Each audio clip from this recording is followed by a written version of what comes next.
కృష్ణ శ్రీమద్భగవద్గీత 9వ అధ్యాయం 3 నుంచి 7వ శ్లోకం వరకు.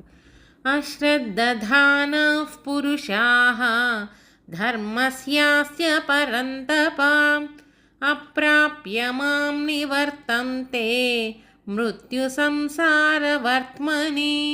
తాత్పర్యం: అర్జున, ఇట్టి ఈ ధర్మం మీద శ్రద్ధ లేని మానవులు పరమేశ్వరుడినైన నన్ను అందుకోజాలరు. అందుకే వారు జనన మరణ ప్రవాహ రూపమైన సంసార మార్గంలో ఎప్పటికీ గిరగిరా తిరుగుతూనే ఉంటారు. మయా తతమిదం సర్వం జగదవ్యక్తమూర్తినా మత్స్థాని సర్వభూతాని నచాహం తేష్వస్థితః. తాత్పర్యం: అర్జున, అవ్యక్త స్వరూపంతో నేను ఈ ప్రపంచం మొత్తాన్ని వ్యాపించి ఉన్నాను. కానీ ఈ జీవులందరూ నాలో ఉన్నారు. నేను వారి మీద ఆధారపడి లేను.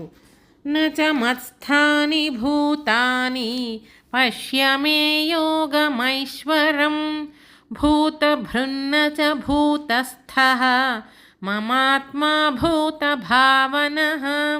తాత్పర్యం: అర్జున, మరో దృష్టితో చూస్తే ఈ జీవులు నాలో లేరు. నా యొక్క యథార్థ స్వరూపం జీవులందరినీ పోషించి భరిస్తోంది. కానీ నేను జీవుల మీద ఆధారపడి లేను. అనగా నా స్వరూపం జీవులలో ఉందంటే ఉంది, లేదంటే లేదు.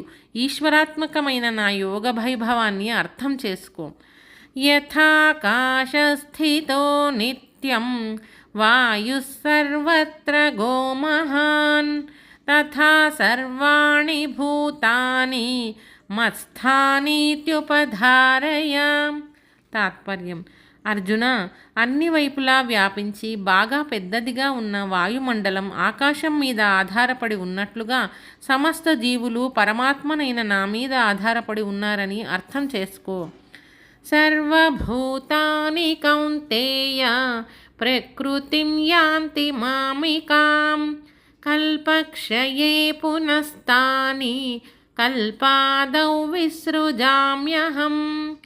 తాత్పర్యం: అర్జున, ప్రళయకాలం వచ్చేసరికి సమస్త జీవులు కూడా నా ఆధీనంలో ఉన్నట్టి ప్రకృతి శక్తిలో లయించిపోతున్నారు.